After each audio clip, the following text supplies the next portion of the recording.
All right, welcome viewers to the Man Cave Media Network and the Down East Prep Report with Chris Miller, brought to you by Marine Federal Credit Union. I'm your host, Steve Goodson, and along with Chris, we're joined this week by Jacksonville High School's junior standout running back, Amari Pearson, and head coach standout,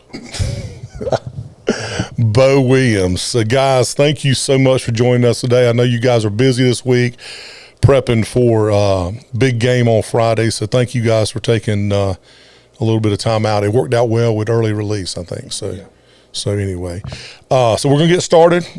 Quick recap last week's second round playoff games.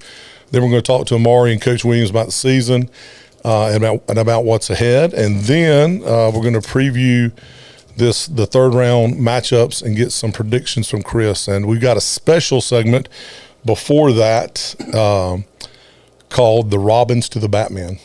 And kind of piggybacking on your article the other day. And we're going to look at a few players on the remaining playoff teams that need to have good games. Honestly, if your teams want to keep advancing, right? It can't be all on the superstars. And look, Amari has got a fan club because we have already got a comment on the thing from that says Amari is awesome. How about that? So Amari, man, you got a fan club, right? Yeah. Okay. That's what happens when you rush for close to 1,600 yards. Yeah, exactly. So Friday Night Lights are coming. It's local football, and it's all right here on the Down East Prep Report. And again, we want to thank our show sponsor, Marine Federal Credit Union. At Marine Federal, you're more than just a member. You're part of the community.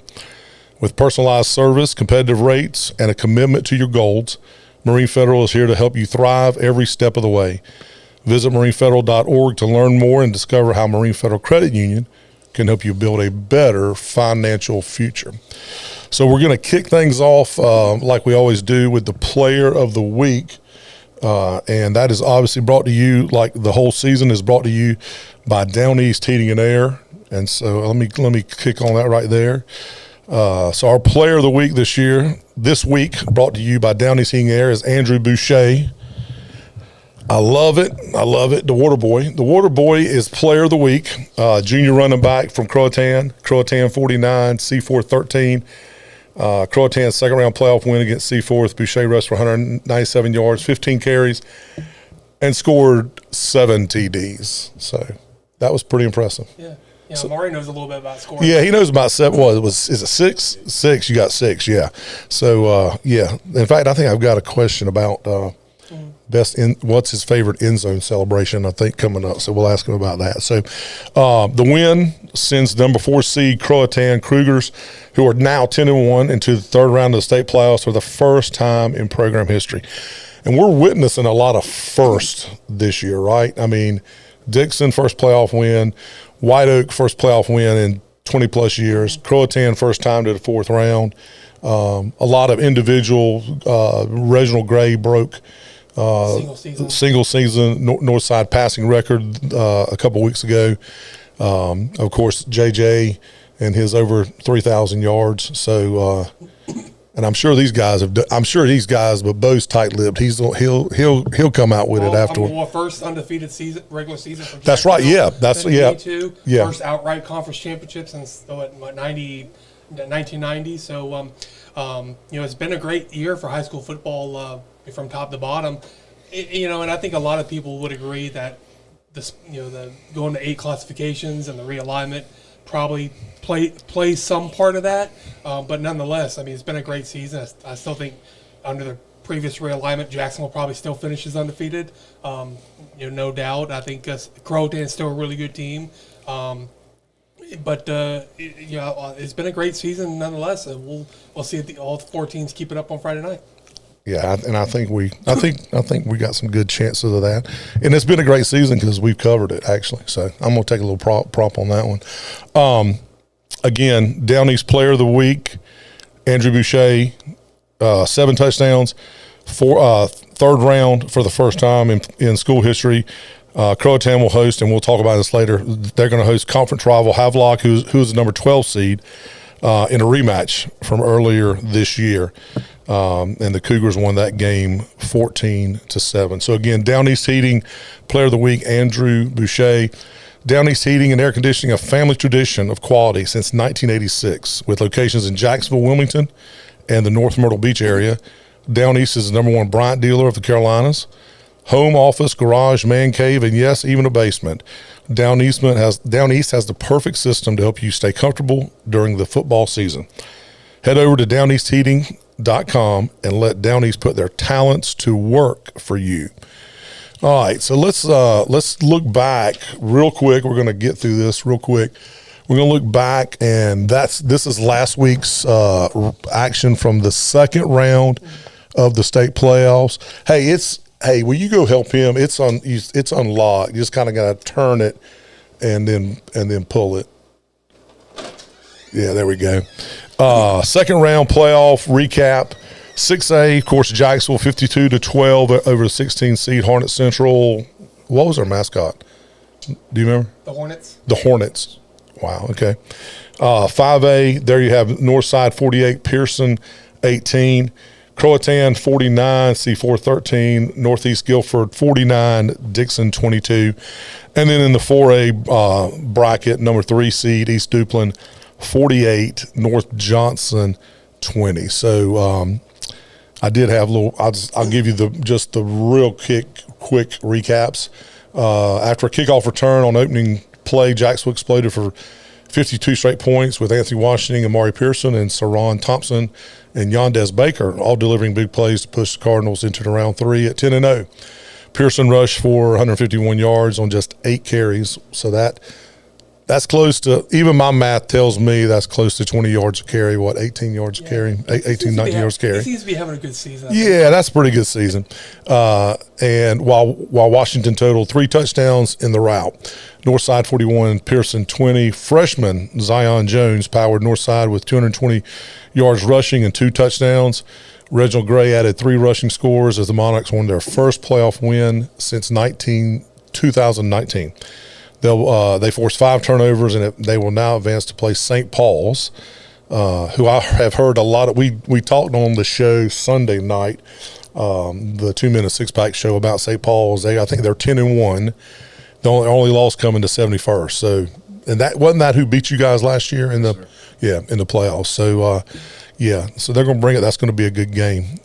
Croatan 49, C4 13. Of course, Boucher rushed for 7 touchdowns, 197 yards, and the Cougars, again, their first trip to the third round ever.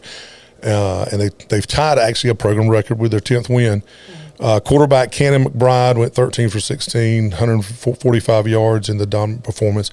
He was watching Sunday 2-minute 6-pack when we were talking about it. Did you watch the show? I did. Yeah, he actually commented in. We were talking about the game, and some of the boys were saying it's hard to beat a team twice, and Havelock, and he chimed in and said, just wait and see. That's what he said. So I hope things come true with that. So let's see. East Duplin 48, North Johnson 20. The unstoppable duo of Sean Davis and Aaron Hall combined for 335 yards rushing and 5 touchdowns. Davis ripped off scores of 34 and 95 yards, while Hall added touchdowns of 59, 58, and 9. 2 teams that did not progress on. Northern Nash 48, White Oak 18. White Oak hung close early, trailing 7-6.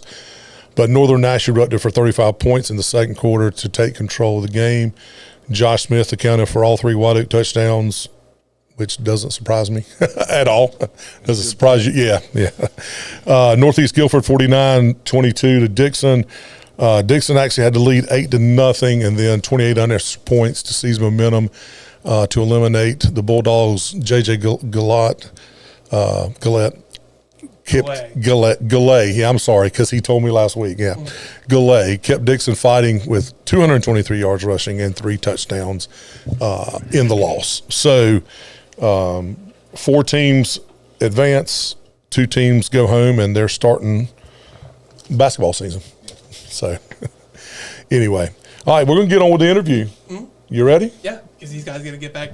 They got to get back to work. They got to get back at it, right? Amari, you ready? Yes, Remember to get into that mic now. It ain't going to bite you, okay? Yes, so Jacksonville enters the third round of the North Carolina High School State Playoffs 10-0 after erasing an early kickoff return with 52 straight points against Hornet Central. Anthony Washington led the way with big throws and 2 rushing touchdowns. So Ron Thompson stretched the field. And our guest, junior standout running back Amari Pearson, powered the ground game with 151 yards and 8 carries. Add Yandez Baker's pick 6, and the Cardinals showed why they're one of the most complete teams in the 6A division. And I'm not trying to – if you didn't watch the show Sunday, them boys about fell out. I told them – I watched a lot of football, dude. You guys are playing right now at the 6A level as good as anybody that's playing football. So I ain't trying to jinx you. I ain't trying to do nothing. I'm just trying to give you a daggone compliment. And Bob Warlick was sitting right there, and he about fell out of the seat. So anyway, that's why I'm wearing my red today, man. Thank you, sir. So as they get set to host Scotland County this Friday night, it's the perfect time to look back at the season-defining moments and the players driving the undefeated season. So Amari, I'm going to start with you, and then Bo's just going to kind of contribute as Bo wants to contribute, okay? So it's been a very eventful season so far, undefeated regular season, conference championships, a dominant playoff start, and recently, individually, and I know you like individual things, but it's all about team, but you do need to be commended. You got an offer from East Carolina University. So what has this entire journey so far this year meant to you? it was a good journey. You know, I got moved up my freshman year, and then my sophomore year, I was really down, like, because I was never, like, really on the bench. So, like, now I'm growing, I realized, like, I got moved up to really learn the offense and know what I'm supposed to do. That's what making me have such a successful season. And it's probably okay that you were on the bench a little bit last week. Yes, I mean, last year. Yes, sir. You were behind a pretty good running back that's playing on Saturdays now. So, so did you learn? And look, one question, and I'm off script already. By bumping up and going to varsity and being around just all the other upperclassmen, but maybe Juju in particular, were you able to learn some stuff from him? Yeah, it's my cousin, his family. Like we always been competitive, even in rec. Yeah. Like, who getting the most yards, who getting the most touchdowns. Like when I was on JV and we was varsity, we was competing who getting the most touchdowns. So yeah, I did learn a lot from him. Like he teach me how to do certain moves, or like show me what hole to hit during practice. Yeah. To get better. Nice. You got to commend Amari. I mean, in this day and time, even in high school, people don't like to sit. No. So if he sat and did all his time, did special teams, learned a lot, and like when Chris asked this year, how are we going to be a running back, I said, we got guys, it's just their turn, and I think they'll step up, and he has. And that's your program, right? That's the epitome of the program. Next man up, and yeah. I mean, it's that, and then too, you got somebody down now, even from college to high school, they transfer. Yeah. If they don't get what they need early, but Amari has done the work, put the time in, done everything. That's why he's so successful this year. Yeah, they hop in that portal. I saw this morning, I don't know if you guys saw this morning or not, James Franklin, obviously Virginia Tech, his first signee, I don't know if you saw or not, Sam Levitt, the quarterback from Arizona State that's hurt, going to Virginia Tech, $8 million. Wow. So anyway, so when you look at this team from week one to right now, was there a moment that made you think we're not just good, but we might be built to make a run? And that's not being cocky, man. That's just being confident. Was there any sort of kind of defining moment this season? Or maybe it started before the season? Now, like, we was kind of the underdogs. They didn't think, like, since all our seniors left, they thought, like, we was going to have a bad season. But, like, it's the same squad that we was undefeated on JV, so I knew we had it.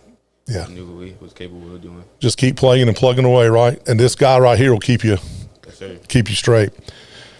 So earlier in the season, we talked about this. You had 331 yards, 6 touchdown performance at New Bern, and literally your name was everywhere in the media and on social media and wherever.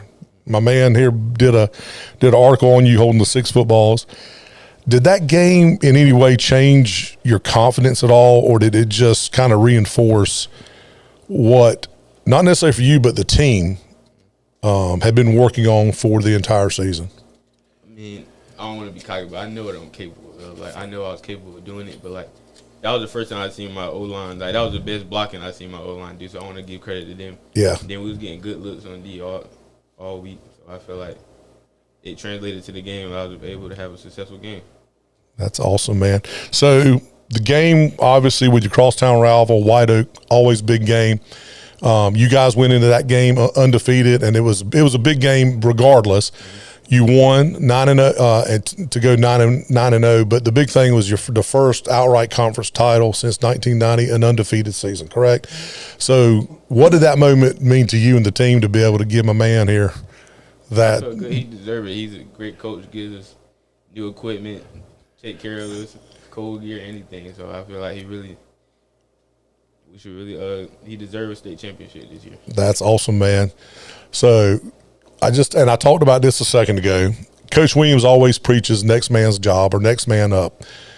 As someone who we just talked about, as someone who stepped into a bigger role this season, how did that mindset shape you and the other younger guys that were maybe they were not necessarily on varsity last year, but they moved up, to varsity this year? How did that mindset and hearing what Coach said, how did that shape you guys? We all knew we had to step up because we had great leaders last year. We knew I had to step up, and from the younger guys, we all knew we had to look to from getting pulled up from varsity. Getting pulled up from JV. We knew we had to look, and Juju, he was a great leader. A lot of people looked up to him, so we had to take notes, and come down and do what we had to do. All right. Listen, I want to talk because I am one. I'm one of the big guys, the big fat guys. Not that your offensive line's fat, but they're big guys.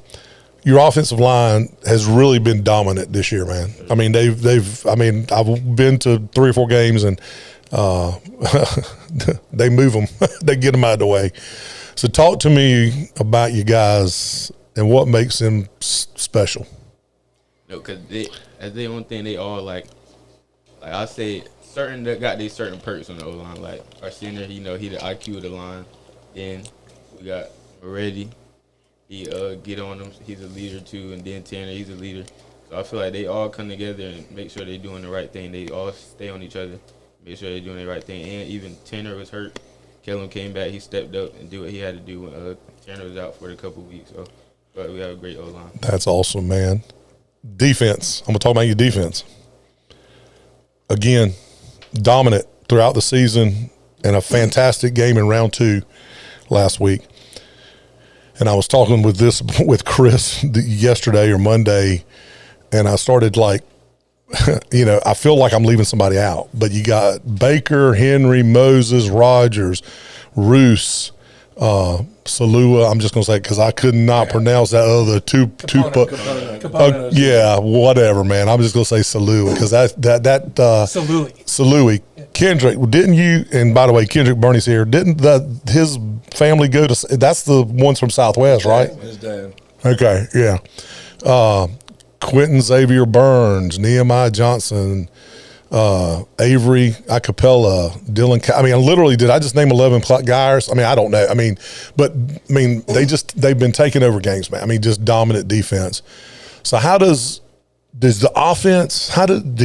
Do you guys kind of feed any energy, or do you see the effort on the defense? And is it like a competition between you guys? Hey, man, we got them 3 and out. Now y'all go move the ball. Yeah, a couple games when we struggling, they definitely I give it to the defense. They definitely keep us in the game, get a lot of stops. So I love the defense for that. And then I feel like they got more intensity than the offense. I ain't gonna lie. Like when they come off the field, they hype us up. Come on, let's go score. And like Henry and Blake, they got the energy that hype us up so we can go score. Yeah, we talked to Blake a few months ago, and he definitely has the energy in him. And he's a good kid. But yeah, it was the White Oak game, as a matter of fact. I was down there on the sidelines with Chris, and those guys, man, they just get it, man. They play and they get it. They just get after it. And they have some characters on. Pono is a character. Avery, every time he sees me, He always likes giving me a hard time, like, yeah, you picked us to give up 20 points or whatever. So he always has fun with it. But defensively, and we talked about this early in the season, Steve. If you look at how many points they've given up, it's a little misleading because different situations. A lot of teams have thrown the ball a lot. So I mean, just by nature, you're going to give up some plays, and things like that. Kickoff returns, which I'm sure Coach wasn't too pleased with. I was going to ask you, so real quick, dude, what was you're in the locker room, you giving the Bo Williams speech, maybe even the Chet Williams speech. I don't know. You giving the speech, right? You guys go out there. You're feeling. I know. A lot of people know you better than I do, but I know your mind. I think I know your mindset. Cautiously optimistic. I'm gonna say it's something like that, and then something like that hits the first. What was going through your mind? Just tell the kids it's a long game. Yeah. It's first play. I mean, it's a long one play. game. Yeah. I mean, it's kind of what we preach and move on to the next play. So yeah, we did. Amari, how was the practice on Monday? I mean, was Coach that calm during practice, or was he a little bit more animated?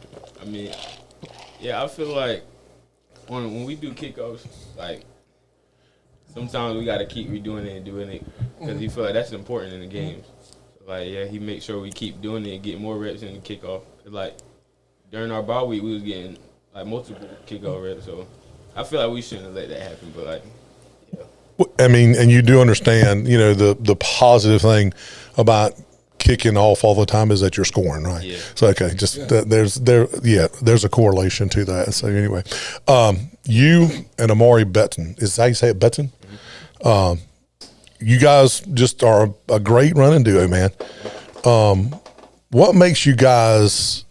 You're really efficient. I said 100 and some odd yards with 8 carries. What? You guys have a good chemistry. I mean, your buddies off the field. Talk to me a little bit about that relationship. Since we was younger, we played rec football in Richlands. He was on the opposite team, like playing flag. Yeah, we played flag together, and then it was always us in the championship when we was competitive. And then for All-Star team, when we played plaids, we played together, and we always been close since we was younger. That's awesome. So Ray Colley says Amari is such a great kid. Good luck tomorrow night. And then my man here, he's contributed from the side with his laptop there. But Kendrick Burney says Bo Williams is the GOAT. When you continue to develop your 2s and 3s to be able to step in and come playoff time with not much of a drop off at all, shows you why he can lose 30 seniors and come right back to have a great year like they are having this year. So much respect for this guy. So you got a fan club too, man. Thanks, Kendrick. It's very short. Yeah. So let's talk playoffs, man. So you guys had a first round bye, and then last week you guys hosted Harnett Central. The kick. So he says he's telling you, long game, one play. Did that kind of fire you guys up though? I mean, that kickoff return. Yeah, it fired me up because I knew it was going to be a game when that happened. I just know we had to work hard and run up the score and win. I like that. So you guys responded 52 straight points. We talked about your yardage and what Anthony Thompson did, and then Saron Thompson. You guys kind of were the 3-headed monster, and we kind of talked about the other 3-headed monsters. Northside's kind of got one, and Croatan on occasion. Anthony Washington. But what did you see from Anthony and from Saron, not just that night but all season, that's really impressed you about those two guys? I know AJ capable of doing what he do. Sometimes he make his mistakes, but he's a great player and has the ability of doing great things. And Juice, I feel like just getting the ball in his hands, he's gonna make a good play. Yeah. Like throwing up the ball to him, he's gonna make a good play. When I see the ball in the air going to him, I know he's gonna make a good play. And Washington's a senior, right? Yes, sir. Okay, but is Thompson a senior? Junior. And of course Amari. Okay. So this Friday night, you host number 8 seed Scotland County, a physical, tradition-rich playoff team. what's the mindset going into the matchup? And that's for either one of you guys or both of you guys. This week, we know we got to have pace and we got to get more reps and reps and reps to get better this week. And I know I heard Dad had a good back, too. He had a good performance this week. So I'm just I had to work hard, too, and get the win. All right. And, Coach, you got there's a little history, obviously. Your dad coached at Scotland County, is that right? Did he win a state championship there? Yes, sir. All right. How long ago was that? 12. 2012. All right. You weren't on the staff there then? I was there the first 2 years. First 2 years. And I left Newbern, went to Scotland, and I've been here ever since. All right. Still have friends? Is there been turnover, or do you still have any friends there?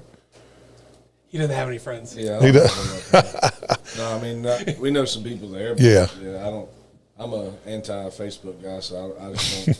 I have no social media, so I don't really. All right. So, But they're good enough to beat us. I mean, it's like I tell the kids all the time. Everybody on our schedule is good enough to beat us. yeah. But we got to be. We're good enough to beat anybody on our schedule if we prepare and do the things the right way. So that's what we've been working on all week. Yeah.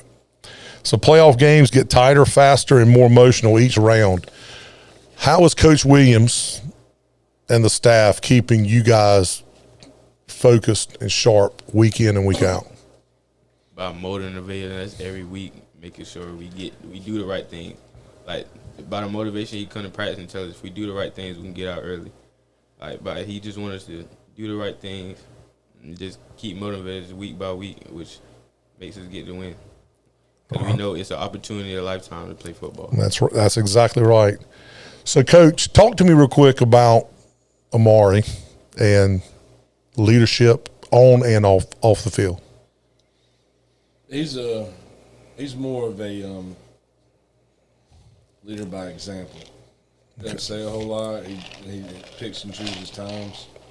But like when we just run a play and we're running team, if he gets it, he continues to run almost every time. He gets a 30, 40-yard run every time. Working on downfield moves so he can see everything at the end. It's just kind of – he's a hard worker.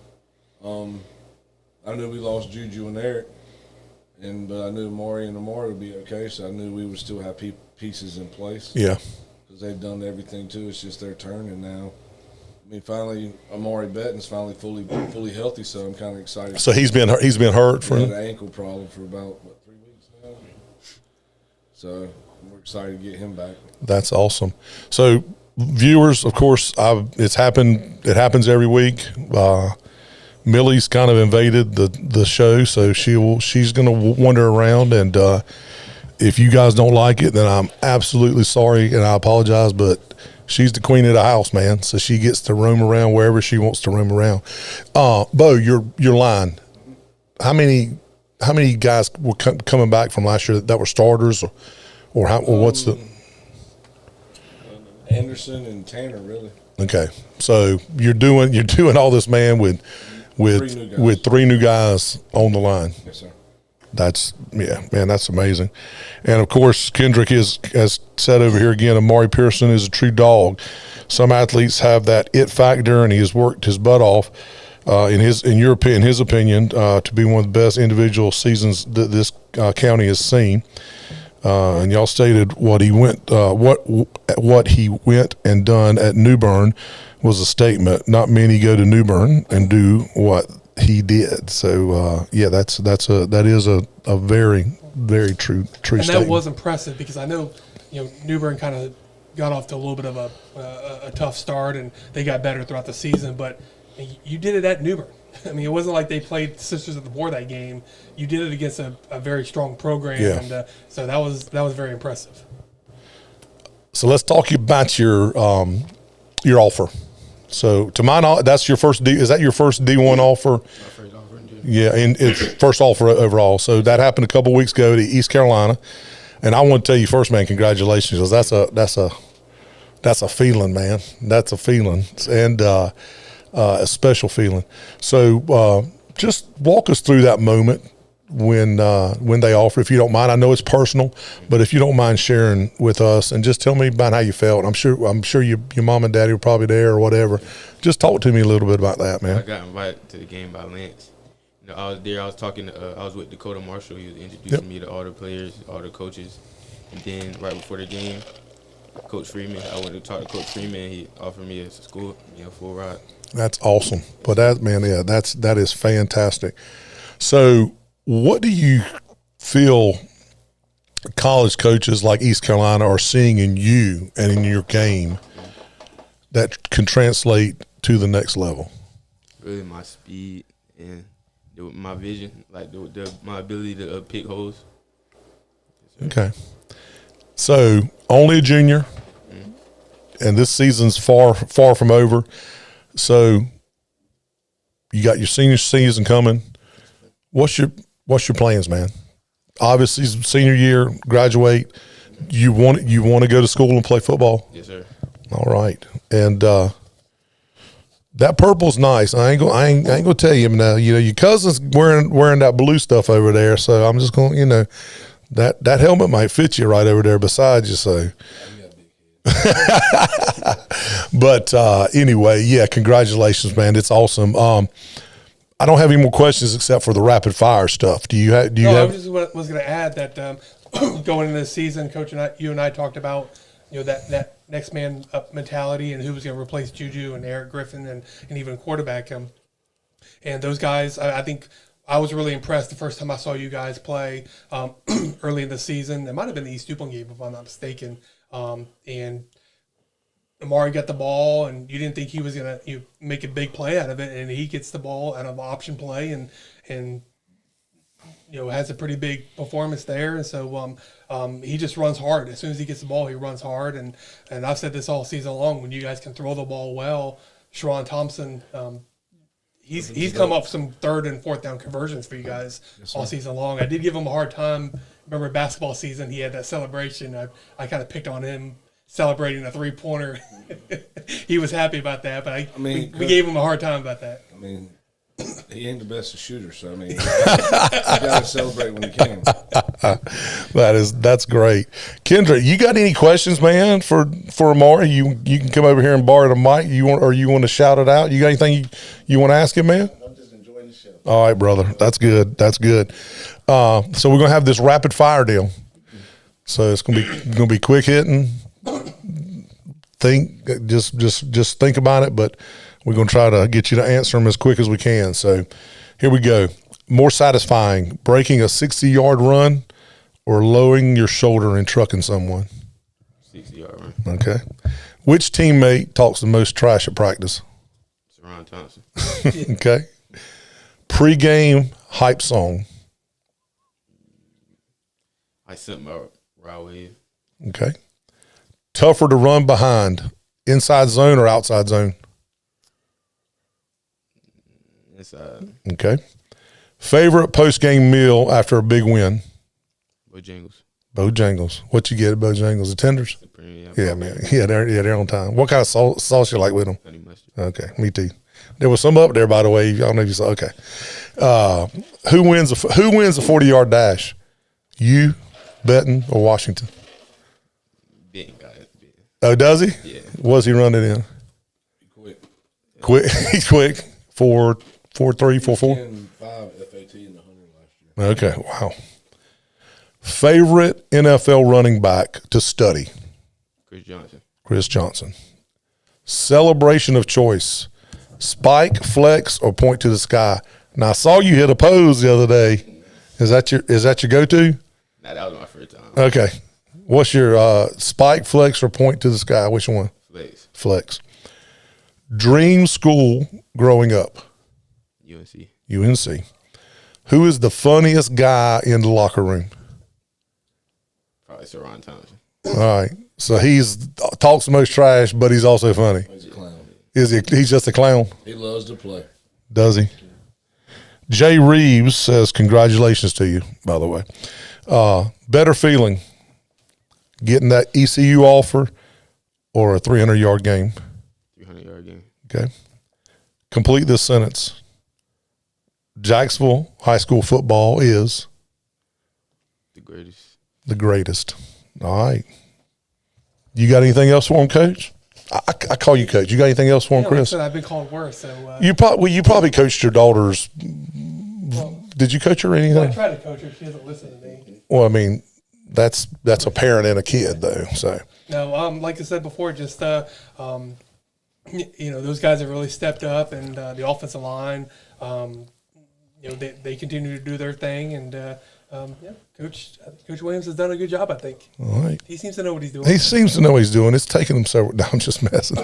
Well, I mean, it's kind of repetitive a little bit, isn't it? Yeah. So anyway, this interview is brought to you by SIA Group. For more than 50 years, SIA Group has provided protection beyond insurance, helping families, businesses, and communities preserve what matters most. They believe insurance isn't just about policies; it's about people. That's why SIA Group is committed to supporting local businesses and giving back to the communities they serve. Learn more at siagroup.com/prep report. So before we get into the predictions and the games, you wrote a very good article that I kind of picked up on. So we're going to talk a little bit about this week's matchups, but we're going to talk about Batmen and their Robin. Mm-hmm. So in honor of that, Amari might not get this, but see if y'all can hear that. Can y'all hear it? It's not. Is it playing? It was the Batman theme, so I guess it ain't playing.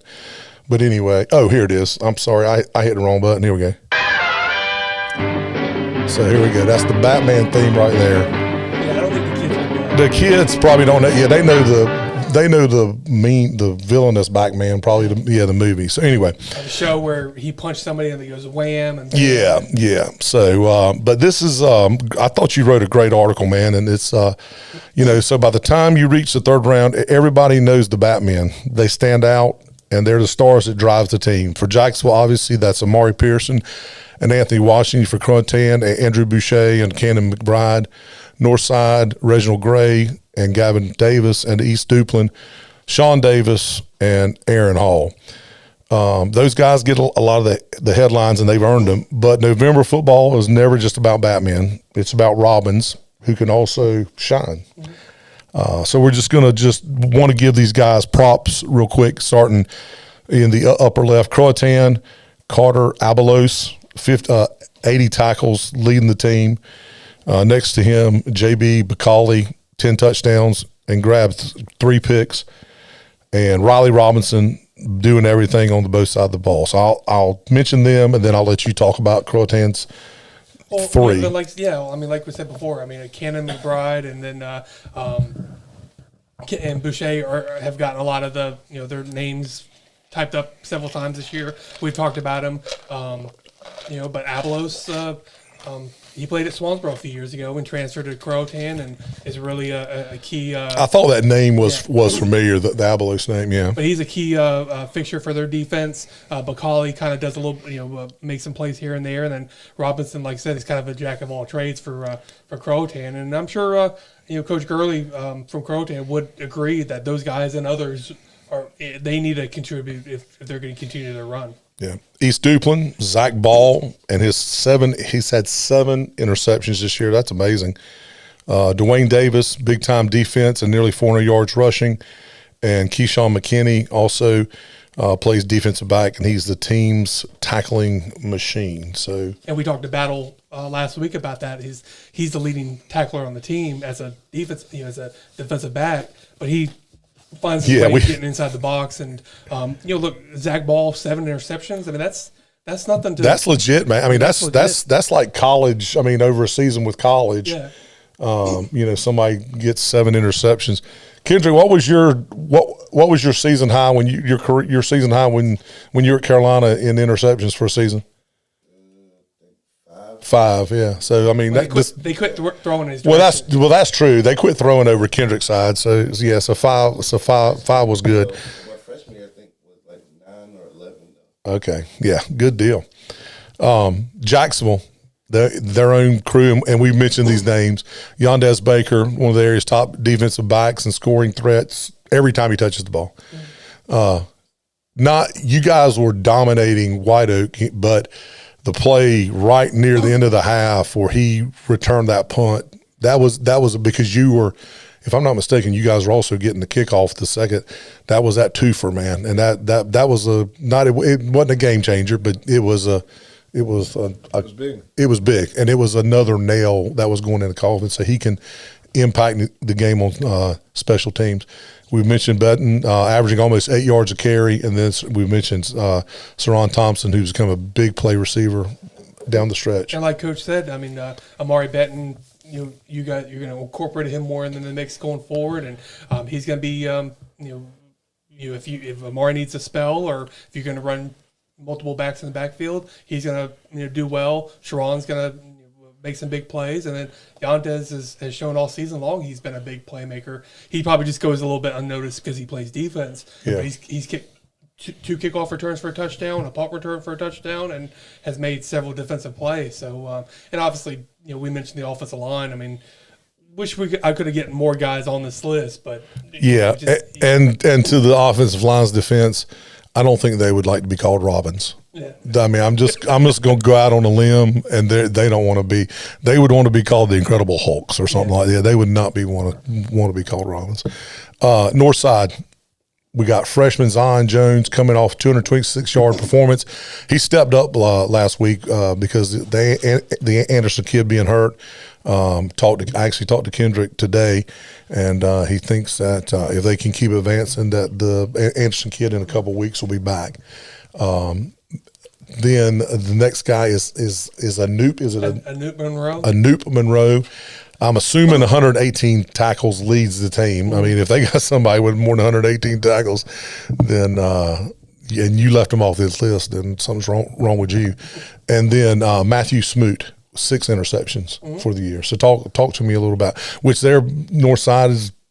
Their defense takes the ball away. I mean, they live off turnovers, right? And again, those 3 guys. I mean, Jones, that was kind of his breakout performance, but especially Anoop and Smoot, they maybe go a little bit unnoticed because of Davis and Anderson and Reginald Gray III. But those guys are key contributors, and they're very valuable for the Monarchs. And when they continue to do well, then the Northside will have a chance to go far. Yeah, and I'm really excited. I mean, obviously, there's a lot of football left.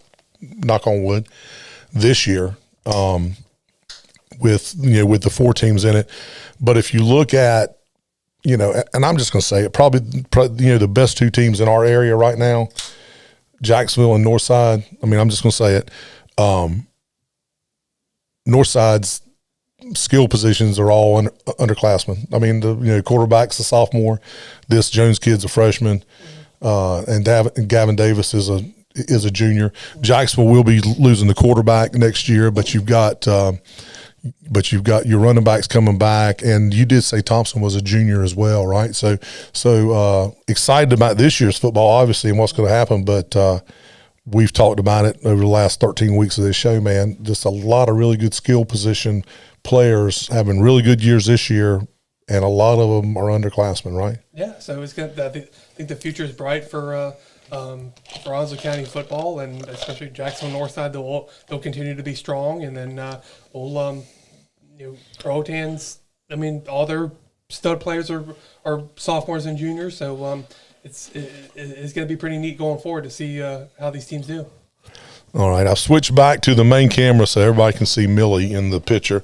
I just want to play the sound one more time because I like it. I think that's kind of cool. So anyway, maybe we won't get sued or anything about that, but we'll see. So anyway, all right, let's dive in. 3rd round state playoffs. So let's talk about it. 6A matchup, number 8, Scotland County 8-3. At number 1, Jacksonville 10-0. Quick take: Jacksonville can't afford a slow start. But if Amari Pearson, Anthony Washington, and Saron Thompson are clicking, the Cardinals' balanced and big play defense should carry them past a dangerous but run-heavy Scotland squad. Question for you: Jacksonville gave up the kickoff at the beginning of the game last week. How important is it for the Cardinals to control the early momentum against a team that potentially likes to grind the clock out? Well, I mean, and Coach, I think will agree to this, and I said this all season long.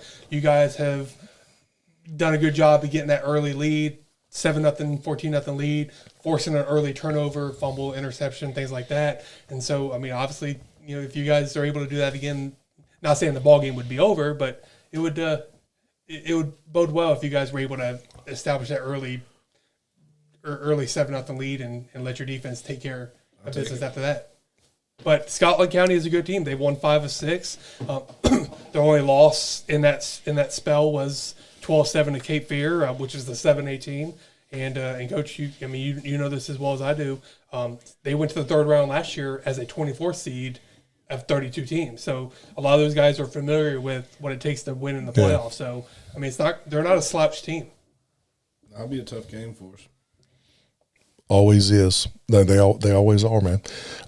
Scotland's runs first, but can Jacksonville's secondary prevent those surprise shots, plays that could potentially flip the momentum with the passing attack? I don't know. Can your defensive backs play well this week, Coach? They're ready. I hope so. We got to stay doing our being disciplined. Yeah. Gotta lull you to sleep, and then take a shot. Is that what they do? They run, and they get you comfortable. Your defensive backs kind of start edging up, and they want to make that play, and then they try. Yeah. And then they're formation based, a lot of motion, a lot of eye candy. Yeah. Oh, so a lot of movement, they're moving. Okay. 5A playoffs rematch. Number 12 Havelock 7-5 at number 4 Croatan 10-1. Havelock is a different team than the one Croatan beat in September. But if the Cougars can limit big passing plays and let Andrew Boucher set the offensive tone, Croatan's physicality could push them into an uncharted postseason territory again this week. Can Croatan's secondary rebound after giving up 355 passing yards last week, especially against an up-tempo Havelock offense? They can, but it is gonna be a challenge. I saw Havelock play against Richlands in the opening round a couple weeks ago, and once they made that adjustment they switched quarterbacks, right? Switched quarterbacks. Yeah. The guy that was playing quarterback, they needed him to play defense, so they went to a freshman who was a little bit of a better thrower, and they went back to they were running the ball early in the season. Yeah. They went back to their spread and throwing the ball, and that's really benefited them. So I think Havelock is a totally different team defensively. Some of those guys that were playing offense are just playing defense now. That goes a long way. I mean, as coach will agree, that goes a long way. So they're a completely different team. I still give Croatan slight edge because I think I think they still have something to prove, but it's not going to be a 14-7 game. It's going to be a little bit more higher score than that. But I give Croatan the edge, but I would not be surprised if Havelock wins. Okay. How big is Boucher's role in scripting a game that keeps Havelock's offense off the field? So ball control. Well, I would imagine Havelock's going to focus on him and try to make Cannon air the ball out a little bit more, perhaps even run it, try to make the Bacoli kid beat them a little bit. But if I'm Havelock, I'm focusing on Boucher, especially after he just scored 7 touchdowns. Yeah. Okay. We'll get to the other 5A playoff game, but the 4A playoff, number 11 Southwest Edgecombe 7-5 against number 3 East Duplin 9-2. Southwest Edgecombe is better than the record suggests, but East Duplin's punishing duo of Sean Davis and Aaron Hall, plus 2 straight 48-point outings, make the Panthers tough to slow down at home. Can East Duplin maintain its recent offensive explosion against the Cougars team that tends to keep games tight? Yeah, well, I think so, and I think I was looking at the stats kind of throughout the season, and we've kind of gone over them. Sean Davis, their senior running back, hasn't had the type of offensive production as he had as a sophomore and junior, but I think that's because he's played a lot of defense. But now that we're in the playoffs, and I think you're gonna see Sean get the ball a little bit more, like we saw last week in the second round. So I think East Duplin has a strong edge, but this is the first meeting between these two teams since 2012, and Southwest Edgecombe did win that game in the first round. Okay. Well, let's look at what you got. So these are your predictions. I love them because it's our local teams, right? So you got Jacksonville 35, Scotland 21. Man, that's too many points. But anyway, that they're giving up. But 5A, you got Croatan 24 over Havelock 21, so that is a little bit more points than the 14-7 in September.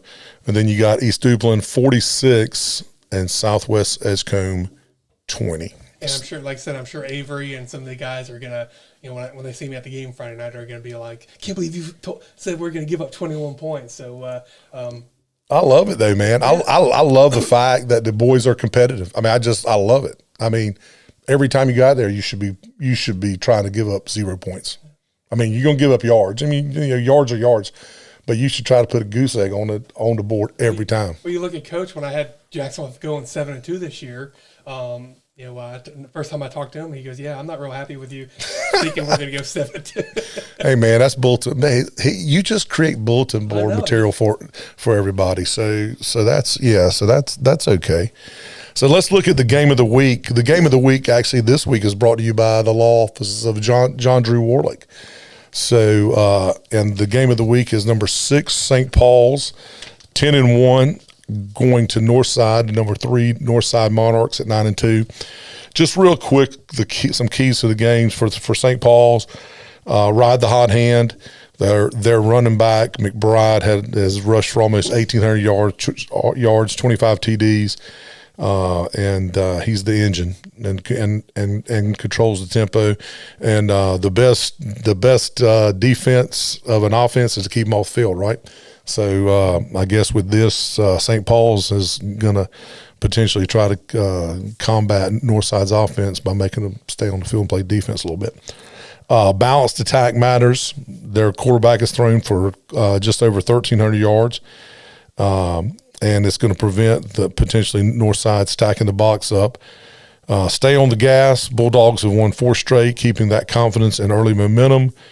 Protect the football. Northside, like we talked about, thrives on off turnovers. St. Paul's must avoid giveaways that buried Pearson last week. And then match physicality. Northside is at its best when the run game and defensive front take over. St. Paul's must counterpunch for 4 quarters. So the keys to Northside: start fast. Offense, they looked a little rusty against Pearson. You said they can't afford a slow start against a hotter, more balanced St. Paul's team. They got to win again the turnover battle. Establish the run with Jones and the Monarchs got to get the run going, and that's their biggest weapon, controlling the ball. Stay in the rhythm offensively. Avoid the mid-game lull that hit them last week, and be consistent. And then contain the running back from St. Paul's. Keep the edges tight and tackle well and limit the explosive runs. So talk a little bit about that. And I was at the Northside game last week because I knew that was going to be a competitive game, and Northside got off to a good start, and you're thinking they're going to pull away, and then I think lull was the right word to use. They went off to a little bit of a lull, and Pearson came back and made it a 1-point game. Had a chance to take the lead, but they failed on a 2-point conversion, and there was a little bit of concern on that sideline, and then Pearson even had the ball again to try to take the lead again, and Northside forced 5 turnovers and found a way to pull away. So I'm sure the Monarchs are going to be very cautious about, let's get off to a good start, but let's maintain it and let's not lose focus if we're up 1 or 2 scores. So your prediction, and you changed it. Is this what you ended up with, 30-20, or was this okay? Okay, I know it was close to that. You texted me the other day. So you're saying Northside 30, St. Paul's 20. So your predictions hold true. We'll be back here next Wednesday talking about all 4 local teams playing again in the 4th round of the playoffs. Maybe next week we can get some of the Northside folks. If not, I'm sure Bo will come back. Bo is doing me a favor, so I don't know that Bo will come back. But so Northside 30, St. Paul's 20. Again, the game of the week is brought to you by John Drew Warlick, the law offices of John Drew Warlick. We appreciate Bob Warlick. and all the folks over at the Warlick Law Firm. All right, you ready for some rapid fire? All right, here we go. More rushing yards, Pearson or Scotland's committee? I'm not just saying it because he's here. But You better say my man right over there. I'm going to go with Amari. Amari. All right. First explosive play comes from Jacksonville's pass or Scotland run? Ooh. Actually, I'm going to say, I'm going to give Tom Strawn a plug. I'm going to say Jacksonville's pass. Okay. More impactful, Northside creating turnovers or St. Paul's explosive run game? What's going to have more impact? If Northside turnovers, if they're going to win, they're going to have to force at least 2 turnovers. Okay. First TD, Monarchs in the air or Monarchs on the ground? On the ground, but by Gavin Davis. Okay. Oh, they're going to run some sort of they do give him in the round? Yep. Okay. Over or under 3.5 combined takeaways in the game. So it's going to be 3 or 4, over or under? Over. Over.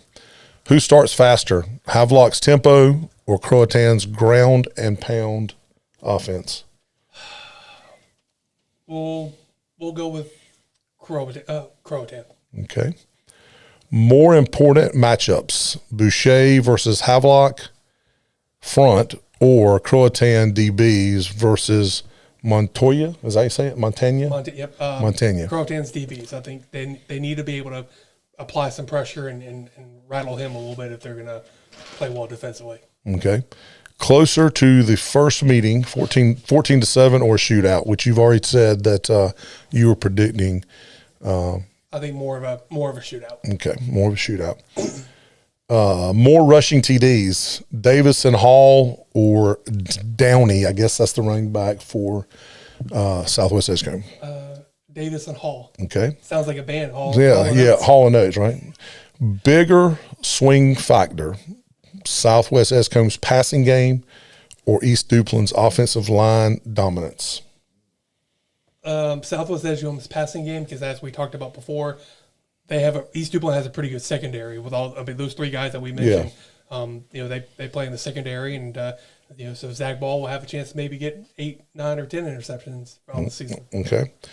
Does the East Duplin Southwest Edgecombe game, does it go under or go over 40 points? And looking at you're looking at East Duplin throwing up 46, so I probably should have put 60 points I would say over 60 points. Okay. So, and now I'm just going to again go off script. Is that a testament to East Duplin's offense, or is it a testament to Southwest Edgecombe maybe not being a stout on defense? A little bit of both, but again, like I said a few minutes ago, they've kind of not used Sean Davis as a running back like they have when he was a sophomore and junior.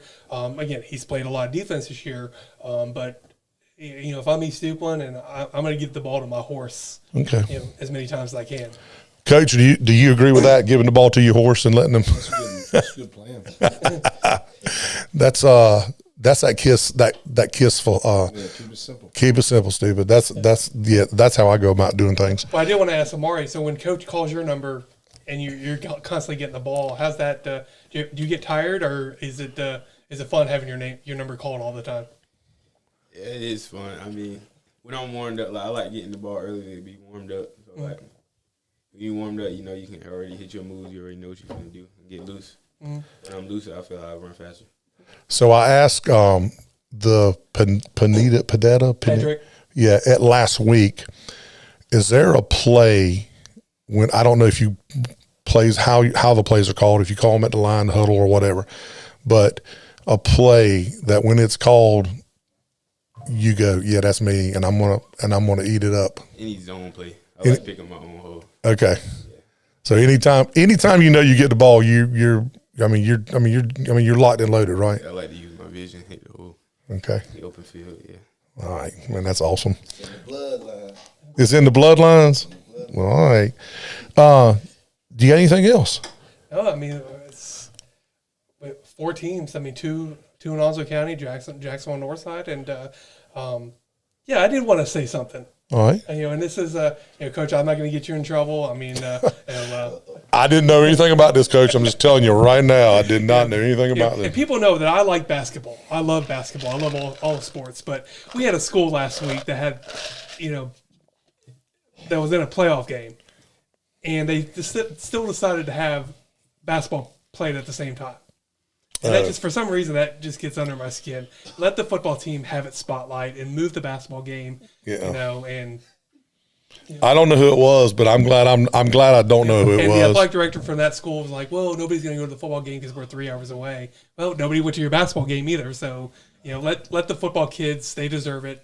Let them have the spotlight. And I would say the same thing for winter into spring seasons. Let the basketball teams, if they're in the Final Four or in state playoffs, don't be scheduling a spring. Let them do their justice and Let them do their justice. and play. And we have had that, and I made the same argument a couple years ago when a basketball team had its boys and girls basketball teams playing at home in the first round, first time in 20-some years that both were at home in the first round, and one of the spring coaches decided to have a scrimmage at that same time, and I just thought that was kind of. Well, the scrimmage game is a little bit different. Yeah. As athletic director, and that's I want to put no. So that's tough, isn't it? Trying to schedule game. I mean, I know I wouldn't think you would want to have a game anyway if half your team if you're missing 4 or 5 players. But is that sometimes just something you have to do, Bo? Yeah, I mean, like last year, I think we had a conference game against Rose while we're still in the playoffs. Did you a conference basketball game? Yes, sir. Yeah, and that's hard to that's kind of hard to reschedule, right? Yeah, Sean was talking already, talking about looking at moving some games depending on how Friday goes. Yeah. So and you can't when the high school association releases the schedule whenever they do it, you can't I think Jacksonville's going to make it in the 4th round. I think Dixon's going to make it in the 3rd round, so on and so forth. But what days the 2nd and 3rd and 4th round football games are, for example. Yeah. And it used to just irritate us when Kendrick was playing that you'd have other schools. I mean, I think Southwest always did a good job of, make sure they didn't schedule basketball games or wrestling or whatever. But you had other schools that just didn't care. yeah. Now, in a couple of weeks, if Jacksonville or Northside or in a regional final in football and they're at home, it would be nice for these other schools to show them respect, and let whoever wants to go to the game not have to make that decision. Well, and that brings up a topic that we talked about Sunday. And I'm just going to, and I'm not trying to be controversial or anything, but Dave Miller wanted to talk about the state playoffs and the scheduling and whatnot. And they are actually games scheduled on Thursday and Friday. Thursday at 4 p.m. and Friday at 4 p.m. state championship football games. Bo, just tell me, Bo, without Friday I can see more. Yeah, I mean Friday, right? You can It's see still on a Friday, but Yeah. you mean you make it all the way to the state championship, and then you got to do a 3-day work week before you play a game? Yeah. It's kind of not. So what Miller and them brought up, and what actually Bob Warlick talked about was, so as a school administrator, you got a 4 o'clock game. You want your students to be able to go to a game, especially Thursday at 4 o'clock. Well, I know. Like a couple of years back when New Bern played the early game, Friday. Yeah. They did that. Craven County went half day. Okay, and that was what So Bob kids was could actually be there. was. I mean, because it's as much for obviously the team, but it's a community thing, man. Right? It's kind of like piggybacking off what Chris says. I think that we should push winter sports back. Yeah. I mean, you go and look at it as an athletic director, you have more combinations with football, with basketball and wrestling than you have with wrestling or track, And track, or baseball or basketball and baseball. So if you push it back a little, then that team. I mean, because true. I mean, I'm not trying to say nothing negative, but like for us, for the past couple of years, Sean's behind the 8 ball. Yeah, I mean, it takes He's got him 6 or 7 guys still Yeah. playing football. They get 0 scrimmages. Yeah. And then they whenever we lose, if we lose on Friday, then they're in practicing basketball on Monday, and then they got a game in a week. Yeah. And it's kind of And I'll ask Kendrick, how so you, granted you're a stud and you're a different beast, but when you when you had to transition, because you play basketball, when you had to transition from football to basketball,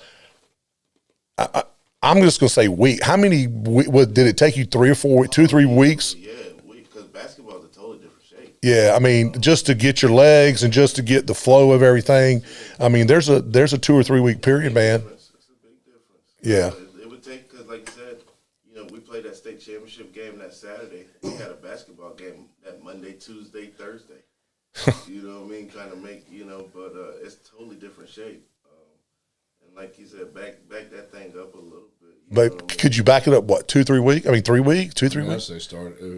Started December 1st or something? You start like next week would be a good starting point. Yeah. You could have tryouts Monday, Tuesday, and Wednesday. Have break and then come back, have a team set, give them a week and a half, go games in December. Well, and I'm going to go ahead and say it was Dixon. Okay. And I know they were playing a few hours away, but That was Chris I just thought Miller. it was kind of weird that your football team was trying to make make even more history. Yeah. Was that going to be not having basketball? Was that going to bring in another 100 people to the game? Maybe not, but again, let those football guys have the spotlight. And I just think they could have moved. They could have adjusted, and that's always gotten under my skin is when let the kids have their spotlight. Yeah, and it's not just football, whatever sport it might be. And like I said, give them the opportunity. If it's basketball going into the spring, let the Swansboro boys basketball teams last year have their spotlight. And then when baseball or soccer or softball comes in, they will get their spotlight. But those teams in the playoffs, they deserve to kind of be to have the spotlight just shown on them. Yeah. All right. Anything else? Yep, I'm sure Well, I'm just going to tell you, the rapid fire was brought to you by Moore Buick GMC. The Chris Miller tirade was not brought to you by any of my sponsors. I'm just going to let you know that right off the bat, right? Mm-hmm. Bo wants no part of that either. I'm just messing. But as Charles Barkley said, give me the smoke. The rapid fire was brought to you by Moore Buick GMC. At Moore Buick GMC, it's more than just selling cars. It's about serving our community. Right here in Jacksonville, Charles Williamson and his folks are proud to support local schools, charities, and events while helping families find the perfect Buick or GMC to fit their lives. From rugged GMC trucks to luxurious Buick SUVs, you'll find a wide selection backed by friendly service you can trust. Whether you're buying, leasing, or servicing your vehicle, you'll always be treated like family. More Buick GMC, driven by community, powered by trust. Visit them today at their location on Highway 17 in Jacksonville or online at morebuickgmc.com. And that's what I got. You have anything else for the greater good? No, I'm sure my phone's going to blow up. I'm sure it will too. I'm glad my number's not listed. Coach, thank you again so much for coming back, man. You're becoming. This is going to be the Down East Prep Report brought to you by Chris Miller and Bo Williams here shortly. Amari, thank you, man. I appreciate it. And listen, props, man. I'll talk to you more off the air, but from what I've seen, that's the first of many that's going to be coming. Just stay focused, man. Keep your eye on the prize at the end of the day. And I know you are, because this guy right here, he won't let you, even if you try to, he won't let you. But I don't think you're the type of kid that's going to lose focus, man. So that's going to wrap it up.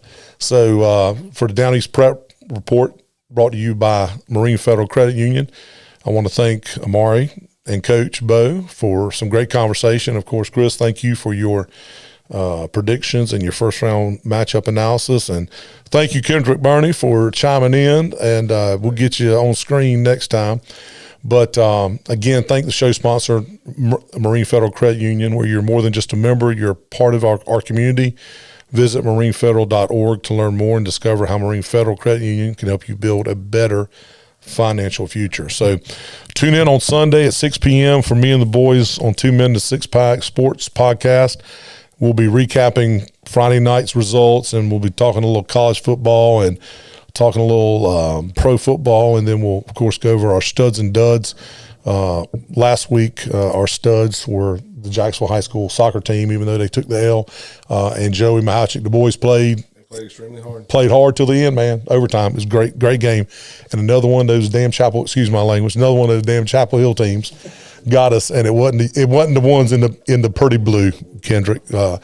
So anyway, but next week, same time, same location, we'll have a full recap of the playoff action. We'll bring you Player of the Week from Down East Heating, and we're going to be previewing round 4. I'm just going to tell you, we're going to be previewing round 4 with several teams that are going to be in it. So for Chris Miller, I'm Steve Goodson. Thank you for listening, and we'll see you under the Friday Night Lights.